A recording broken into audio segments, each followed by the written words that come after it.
What is up, everybody? Welcome back to Talkin Wellness, presented by South Florida Wellness Network. My name is Christian. Hello there, it's Michael. How we doing? Oh, that was kind of like a British accent. Yeah, it was very cool. My name is Kayla. I can't do that. Gotta switch it up. You know? Welcome to another. Gotta keep you guys guessing. Exactly. Welcome to another episode of our running series that we've been doing now for, I want to say, 3-4 months now. My Story Matters.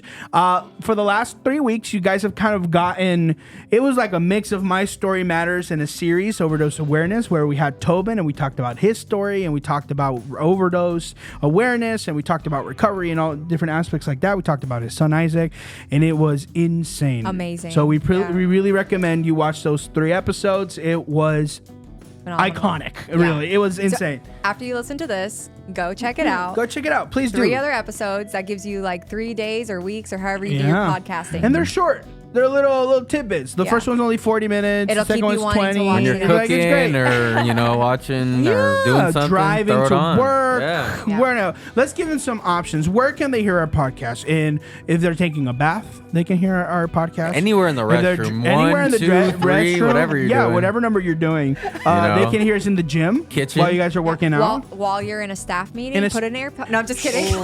Maybe Susan, put a headphone on. We don't do that, Susan. We promise. Maybe put a headphone on. Yeah. Maybe who knows? You can do it in the car. You can do it in your room. Mm-hmm. You can do it while playing video games for you youngsters out there. Yep. Anywhere you can hear the podcast, you can absolutely do it. Absolutely. And you can hear us through multiple platforms: YouTube, Spotify, Apple Podcasts, and anywhere else you get your podcast, because we're everywhere, to make it more available to you. But alas, it's time to introduce our special guest. Please introduce who you are and what you do here at South Florida Wellness Network. Sure. Hi, I'm Stephanie. I currently am the supervisor of our North Recovery Community Center. I started with the organization coming up on 4 years ago, and I started doing peer support in the jails. And then I started supervising, and that's where I am now. Awesome. Welcome. Well, Thank you for joining us, Steph. Yeah. So today we're really going to be focusing on, it's really one topic, but it's really 2 at the same time, right? Kayla, do you mind sharing a little bit of the topics that we're going to be covering today? Yeah, so exciting. Every year we do something in the month of September, and that is that we celebrate recovery because September is Recovery Month. But we also talk about suicide prevention because it's Suicide Awareness Month as well. So those things are intertwined. The color purple, I usually try to wear it all month long. But we have these conversations throughout the year as well. I think it's just really bringing awareness in the month of September and making sure that these discussions are being had, that we're including the community, that we're having conversations, we're sharing awareness, and also the hope of recovery and some of the services and the resources that are out there. And just so that people know that they're not alone. And there's always hope because, all of us here sitting at this table have lived experience. We have, some form of wellness and recovery and have a story that we've been able to share. And I'm super excited to have Steph here because her story actually intertwines with her recovery journey, but also going through suicidal ideation and having different challenges there and being on the other side of that. So I think it's super important to share those aspects. And I think that you have a very amazing and powerful, impactful story. So I'm excited for everyone to hear. Yeah. So before we start, as always, we do want to give out a warning. We are going to be talking about a couple of conversations that might be a little bit triggering or whatever word you want to use for you. So please be aware of that. Viewer discretion and listener discretion is advised.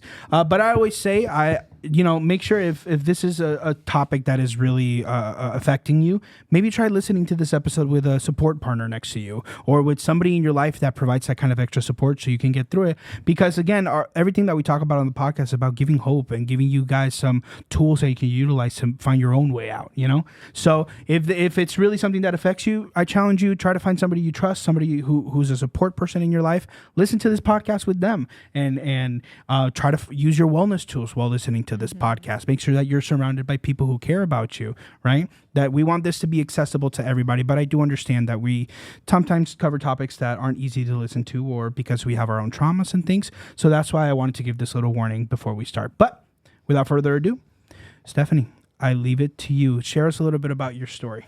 All right. Well, thank you guys for having me. Thank you for joining us. Special to me because, like Kayla was saying, it is so intertwined in my life and my recovery now. So it is really important to me. There's so much. So I think starting with kind of like before I really, like how I realized I needed help, right? So that's kind of like that pre-recovery Yeah. part of my life. So starting there, it was really when I was around 12 that I realized something was different with me, and other people realized. So before that, I was very, I was kind of like your normal kid in the sense, like whatever that means. But like I was going to school, I played sports, you know, I have siblings, and, you know, we did family stuff, and it was kind of just like average. Yeah. But around 12 is when I started having stomach aches. So that's where it kind of started. I didn't know what it was at the time, but first it was like stomach aches, and I was obsessed with school. School was like my thing, right? So school and basketball, like Like doing Nice. well, you mean? Like, Or just like I wouldn't miss socializing. any school. It wasn't as much socializing because like as I grew, I realized that like that caused me a lot of anxiety. Really? But I did have like my sports friends, you know, and Yeah. so it was like one, I wouldn't miss a day of school. yeah. Like, What sport did you play? I played It basketball. was mostly Oh, the just- sports. Wait, then, what you think? position did you Okay. play? Ooh, it depended on what league I was in and Okay. all of that, but usually shooting guard. Okay, cool. I like that. You know, I don't So you're a think I really shooter. knew I that like about that. You know, I'm kind of short, so people don't assume that like I played Yeah. basketball. But yeah, I played basketball for a long time. Hey, some of the best players we've I ever was gonna gotten were say, short. yeah, man. Can't discriminate on height. Yeah. Allen Iverson, one of the best players. He was one of the shortest people in the league. Yeah, no, thank you for that.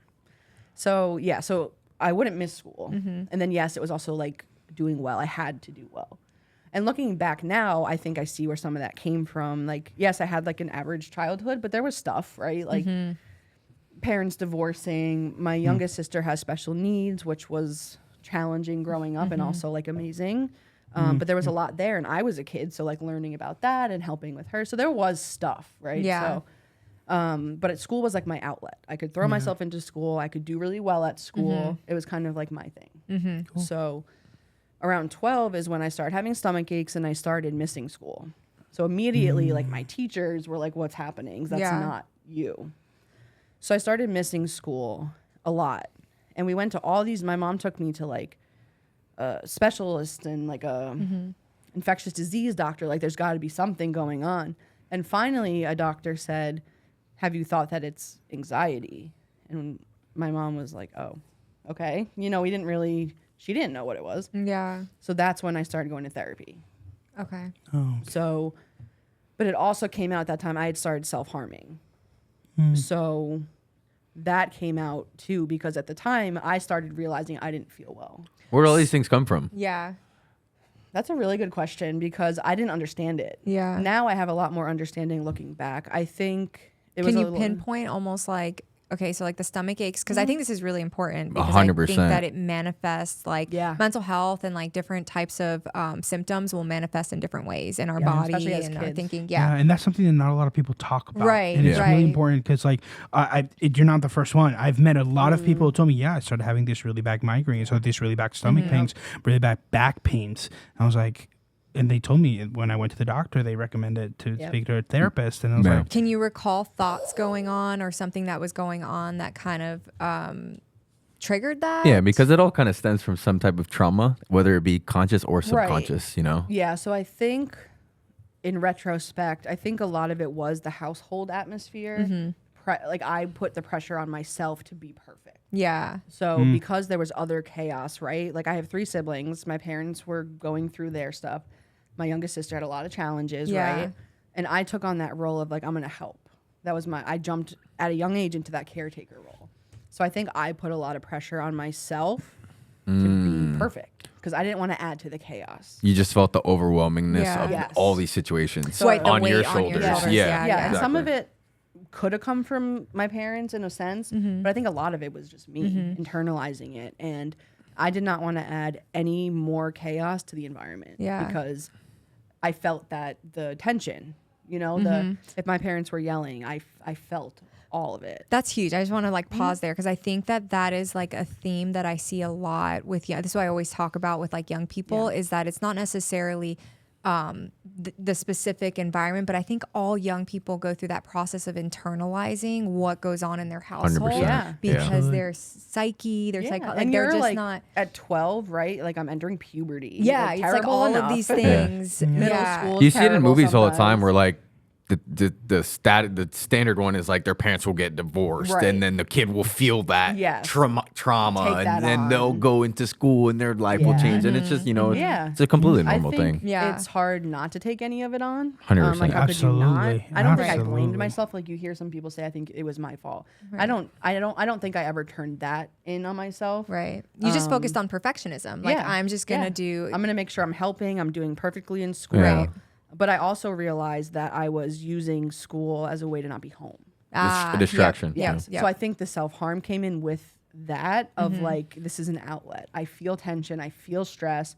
This relieves it. I feel overwhelmed. I need something to get it out. Yeah. And then after first trying that unhealthy method of doing that, I honestly think it was my first addiction. Yeah. Well, I think typically with self-harm, I was a self-harmer as well, is that there's something going on internally that you're looking to escape or Yeah. that relief, right? Yep. And so with particularly self-harm, what ends up happening is that actually is a release Yeah. for you. And there's So is like it an actual physical release? Yeah. Do you feel pain? Do you feel satisfaction? Do It's you literally feel an endorphin rush. Yeah. Okay. Yeah. Same thing like substances, gambling, any other things. Like it hits that same area. Is of it not your brain. painful? Yeah. It can be, but Depending on what you're doing. Yeah. But sometimes you're escaping. So to me, internal pain triumphs any external Right. pain. this So is when I nothing was trying compared to to what's in escape, here. correct. When Yeah. I was trying to escape what was going on inside, internal pain, that was like a way for me to get outside of that. Yeah. So it was almost like a quick release. For I that. think I've learned because I engaged in self-harm for a long time. I mean, it started around 12. And I think the last time I ever did it was probably in the beginning of like this part of my recovery journey, which was 6 Wow. years ago. Yeah. So it was about a little over 10-year period of engaging on and off. Some periods consistent, some on and off of self-harm. Can I ask you, because, I have never Mm-hmm. attempted self-harm, but I have had a lot of people in my life, friends, schoolmates that have. My mom, when I was in middle school, she worked at the school as she was the chaplain. And as the chaplain in a school, you kind of have to, but she also was studying psychology. Right. So she kind of was working with those Yep. kids, and then they would get therapists, Yeah. from whatever to They get would involved. come to her. But my mom would be the first Yeah. point of contact. She Yeah. would connect them, right? And she was very careful. She would never share names or anything like that, which I always appreciated because, when you, at least for me growing up, when I would see a friend tell me that they were doing that, it altered the way I saw them in a way. It's kind of inevitable, right? Yeah. Yeah. So I was always appreciative of that, but she would always tell me it's like, a lot of people that I talk with are people who self-harm, and I'll never forget. And I still get goosebumps when I think about it. I found out accidentally one time, because one of the girls who was doing it, she normally wears long sleeves, but on this particular day it was really hot, and she just happened to roll them up unconsciously, and there you could see them. Yeah. And I'll never forget, it gave me chills because I'm a person, I fear pain. It's one of my phobias. So like the thought of like self-harming was always really scary for me because Causing yourself pain. yeah, because like I fear pain. I try to avoid it. Like, don't be next to me if I get a Charlie Yeah. horse. Like, I will kick and shout and like I just hate pain. Yeah. So it really, every time I see somebody do that, it causes me like chills. But there is something that I've always been curious about. Mike already asked the question of like what stemmed, but I want to go a little bit further. I want to ask this in a way that's not offensive, because I'm not trying to be offensive. I'm just trying to ask because curiosity. Do you feel that was something natural that you came upon, or you saw something That's a good question. that taught you this is an option? Right. So yeah, how do you think to do that? Yeah. I remember one of my friends told me about it. Okay. Because so when I was 12ish going through this in middle school, it wasn't like that well known yet. It was like a kind of still like a hidden topic. It wasn't like, I've had friends with kids now in those ages, and it's like It was like a everyone knows taboo kind of Yeah, topic. yeah. So it wasn't like that then. But No. I do remember, I still remember his name actually. he told me about it or had tried it or something like that. And I don't remember thinking anything major of it at the time, but obviously I remembered that and just tried it one day. Yeah. I remember when I found out about like that whole like Self-harm. self-harm and it was on Degrassi. Oh my Right. gosh. Remember that Yes. whole TV show Degrassi? That's true. And they used to always show very kind of like, it was like Euphoria before Euphoria. Yeah. You know, Yes. like where they would bring High Yeah. school kids. high Yeah, school yeah. traumas and Yes. events that would happen maybe or Yeah. 13 Reasons Why before Exactly, 13 Reasons exactly. I Why. wasn't you know? allowed to watch that show. it was crazy, you know? I wasn't allowed to. I agree. I was that But same we would person. watch it. It I doesn't was- matter. That was pre-drink, you know, pre-drink. I think that was every Degrassi fan. Yeah, we find a way. We find a way. yeah. But that was the first show I saw that, and I was like, again, like Chris said, it's just Yeah. like, It's, like, you see it and you're shocking. like, dude, I get a paper cut, and Right. I'm like, ah! And then like you have people that like, not to ever say anything bad, but it's just like they're purposely choosing to harm themselves, Yeah. and it's just like there must be something so. That's it. Yeah. What about you, Caleb? So, well, okay, what? The question that I just asked. Okay. Well, first, I just want to say, like, when I see, and I think that that's a huge thing to say too, is like when you see like someone typically that uses a method such as self-harm, they are going through something internally, Absolutely, right? yeah. And that is like really big to focus on because that is like a coping mechanism that they found in order to escape what's going on And internally. it's not even a coping mechanism. It's the most extreme, like it's not most Yeah. extreme, but it's such an extreme. extreme one, which tells you the severity of almost Okay. that level Correct. of trauma they could be going through, Correct. subconsciously Yeah. or consciously. Correct. You know? Absolutely. Correct. I And agree. oftentimes it's to escape pain, right? And it's the internal pain. Which sounds So- ironic. Like, that I'm you're like, Right. using 100%. pain And that's the to mental escape. health That's part of it, right? That's not to say crazy, but that's the Yeah, craziest part yeah. about it, and Yeah. the most worrisome part Yes. about it is that you're trying to stop someone from harming themselves. You know. Yeah. And they're just But hurting But they're them. doing Yeah, it, you yeah, know. yeah, It's like, yeah. it's I such a think- weird Yep. I think dichotomy. there's taboo things like that we seen in school. Like, did you ever burn erasers on yourself or like take lighters? I would and take do, the- You know what's funny? I've done that. I would just to try Yeah. it. Yeah. I would And take that Why was the- would you try that? And it Yeah. felt Right. it was. I've never did it again. I would you take know? the mechanical Yeah. pencils or the little paper clips and I would try to get it In through your my finger? skin. Yeah. Ah. Like those. Bro, we were But weird again, kids. Yeah, Kids we were did do bored weird as kids. stuff. We Yeah, needed yeah. to. So Oh my But yeah. I think for me though, I feel like I had to have been exposed to it. I don't have a particular like I remember this. I just remember the time where I first tried it, and it was because I was experiencing something. So would you say very peer strongly. pressure and I stuff would like not that? say peer pressure. For Okay. me, it's what I was going through internally, and I was looking for like anything to pull me out of what was going on. So had you internally. not known anybody that ever harmed themselves or hurt themselves or done anything like that, how would you have been able to Well, that's what channel Kayla's that saying. energy? It's like It's she not- didn't. it's- She Or just you she must just have tried it it one already. day. Yeah, but I like said it could have been exposed to it. I don't have like she has a pinpoint of like this Yeah. person Yeah. told me to try this. I'm saying I probably have been exposed to it just because Whether it's whether it's TV, TV. But whether that's what it's I'm saying. something. If that had never happened, Right. what do you think would happen with people that do feel? Or, I mean, Well- that's an extremely hard question Well, to I'm ask gonna in say general. this. But I know for me, like I've gotten so upset with myself that I've busted a mirror Okay. and cut myself. Okay. And It's got like relief emotion. from that. I've seen that. Yeah, So, Same type of thing. So it's the same type of Yeah. thing. I've definitely done that Interesting. way more. Yeah, okay. Yeah. So you're hurting yourself. And But if, you're hurting if we go to yourself. the extreme too, like it kind of also makes sense for people who take their life. 100%. Like Right. will do an action to take their life and they succeed or they don't. You- It's kind of the You same know what's Have you idea. ever- crazy? you I know, almost people- understand that more But because it's like It's more they're common. like they don't want. It's like not even a pain. It's just ending. It's like I'm done with the pains mentally. And I'm done. Yeah. Yeah. So it's different of a thing for me. I almost feel like I understand that more versus Yeah. harming. Not saying I don't understand it Yeah. because I do fully now. But that makes sense. Yeah, right? exactly. It just makes more logical sense. Well, you know? I remember too, like years of therapy, and I actually eventually went to like a specialized. My grandma sent me to a specialized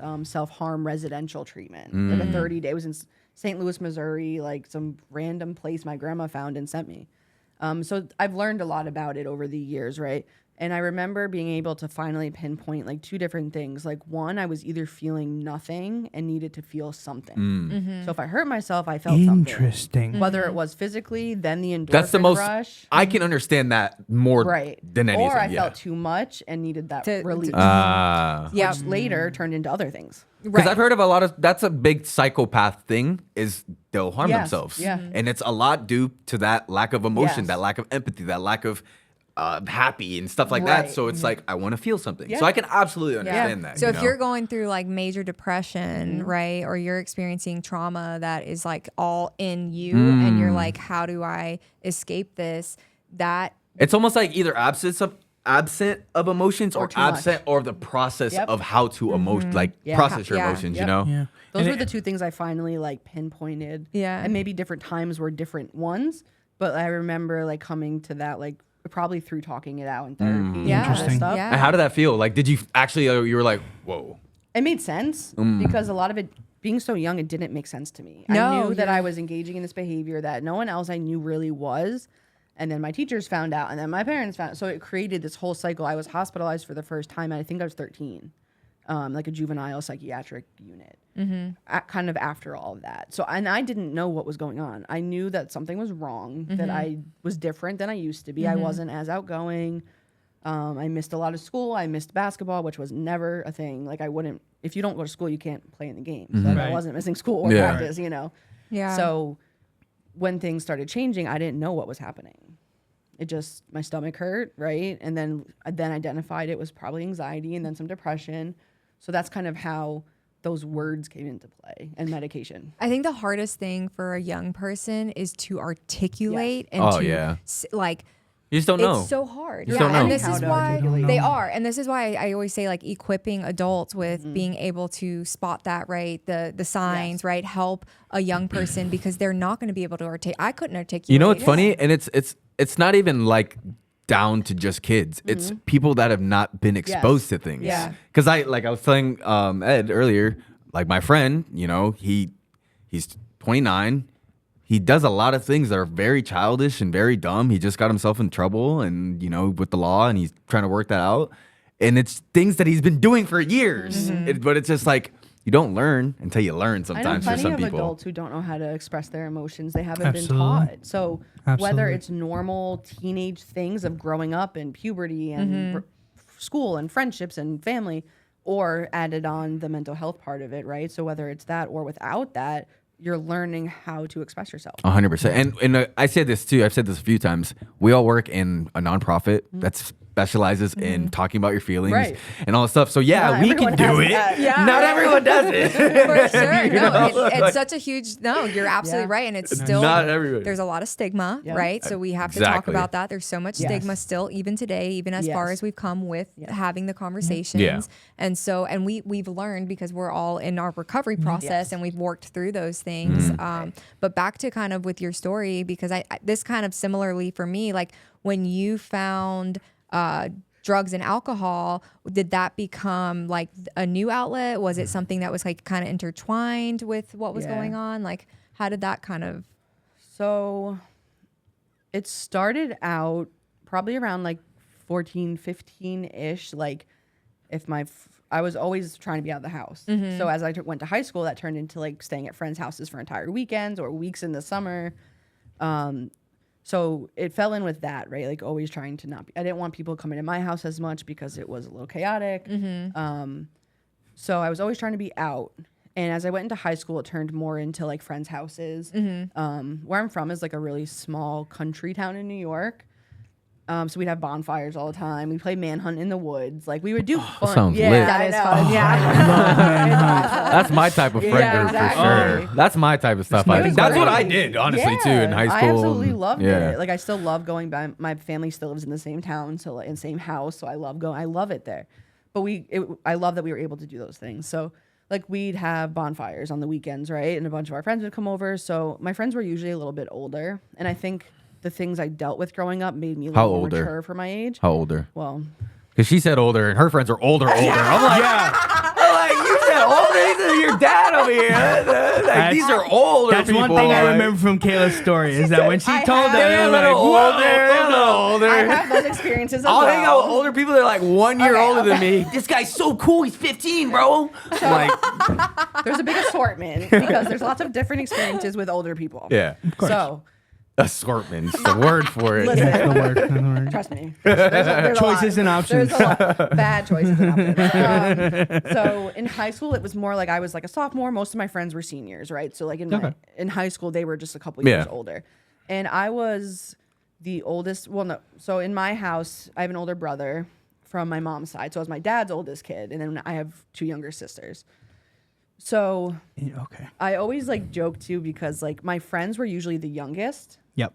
So Same here. they could do whatever they wanted, like because they had older siblings, so they watched all the PG-13 movies, and I wasn't allowed to because I was the older one. So when I go to their houses, they were usually the youngest and didn't have as much like supervision as I did, Yep. and they didn't have younger siblings like I did. So like they, I think, had more freedom to like start drinking in high school than I did. Right? My parents didn't let me take a sip of anything. They were very strict about Same that. here. Same I here. wasn't allowed to drive until I had my permit. Like, could Yep. not drive a car until I had my Wow. permit. Yeah. So like they were, and they weren't super strict. It's just those were their rules. They just had, yeah, It was like just boundaries. Yeah. yeah, and good for them. Yeah. I think that's I didn't important. like it, but Yeah, for I think sure. that's always- important. Yeah. yeah. No, I think it's great that they did that. 100%. I And they remember- were, and they, when you think about it now, it's like they really weren't that big of a deal. No. It's like, In high wait school- till my permit, you know? Yeah, I remember in high school. Now that you mentioned that, I got in trouble. So before I got my permit, a friend of mine from Puerto Rico had come to California to visit, and my dad had given me his old car. You know, it was like my little drive it Corolla, but I can't drive it until I get a. Sure enough, he comes to visit. My dad was at work, and I was like, Let's take the car. let's just take the car to go to the supermarket real quick, get some snacks. I take the car. My dad gets home from work, and I pull Isn't that in. funny how it happens? And he just immediately just starts yelling at me. I'm like, Dad, I was gonna go around the corner. I swear. And like, what if a Yep. cop would have stopped you? What are you doing? Yep. Oh, that was There a were bad those day. rules. We're not Yeah. going to talk about my 100%. driving record. We don't need to know that. Yeah, No, Kayla started in NASCAR. She just ran into the explains track. it all. Yeah. No, so they did have those rules. Kayla right? had a hard time. Yeah, she struggled. It's Okay. Aw. I did not struggle. I was just, you Yeah, I think she was very resourceful. But what is it that I don't think she what struggled is it much. from Toys R Us when Buzz Lightyear falls? And instead of saying he's flying, what does he say? He says He's falling. he's falling with grace. He's falling with that grace. was that was Oh, I love Kayla. that. that I do That's too. us. That's, yeah, That's us. 100%. Yeah. I'm gonna change the name of that episode. Falling with Grace. Kayla's story. A deer. What is a deer? Kayla's story. What is a promise of a deer? What? Check that episode out. It's really cool. That's so funny. So I started spending more time at my friends' houses, and they would be able to drink. I mean, they weren't allowed to, but we did it, right? Yeah. So like at their houses, I could do that. So it started out like that. I think like most people do, like, oh, cool, you have alcohol, let's try it, you know. And yeah. it was really disgusting at the time, you know. Oh, yeah. It wasn't like enjoyable. It sucked. But I remember through those times, and like one of my friends smoked weed, so I started trying that. Okay. So like those little things, let me just try this because you're not supposed to, and it's fun, and all those things. The rebellious teenage nature. it's- Yeah, of course. Yeah, exactly. But The best years. right, in a way, I can't. now it hurts to wake up. I know. Jeez. But I do remember as time went on. So preface this with from 12 all through high school, I was in and out of the hospital. So 12 From the 13 stomach stuff. from mental health. Self-harm Oh, and stuff, okay. right? After self-harm, yeah. And Everything, like, okay. Yeah, all of that. Ballpark. So- How many times did you say you? Because in and out sounds. A lot. Minimum 10. That's minimum. Let me Interesting. ask you this, though. Interesting. Was there a sense of shame and then also wanting to hide this from your... Absolutely. Okay. So a lot of my friends or people in school, no one else was going through that. Right. I didn't know anyone else Right. except one of my friends that had dealt with some of it. But I was, Yeah. and I'm from a small town. I was the only one in and out of the hospital. Most people hadn't even heard of it before. Like, what's a psych hospital, you know? But I had been in and out from mostly 9th grade to 12th grade. Were these voluntary or involuntary? It's kind of hard because I was a minor. Okay. So a lot of it was like, and I don't blame my parents for this because they didn't know what to do. Of course, they were trying yeah. to protect me. So a lot of it was like, we don't know what else to do. Or like my therapist would say, I think for her safety, she needs to go. So a lot of it was like decisions that had to be made for you on your behalf. I hadn't even heard of like involuntary, like Florida has Baker Act. Right. I never even heard of that in New York, but if it probably would have been more like that later, but I didn't even know what that was. But it was a lot of just like, this is what we need to do. So sometimes it was for 2 weeks, sometimes it was for 3 weeks. My senior year, it was longer. So I remember one time was like 3 months, one time was like 2. So it was, So you were missing a good amount of school. So obviously I was out of school a lot. People know, because I still was getting straight A's. Like I was like, I'm gonna do really well in school. So that's the only thing I felt like I had under like my control, and I enjoyed it. So like, it was like almost like 2 lives in a sense. Like, because I was still the helpful sister, I was still the good student, I was still like doing extra things. Like I was still that person, but there was like this other side that had started. Yeah. And isn't that what recovery is at times? Like we're living it's like 2 lives. Yeah.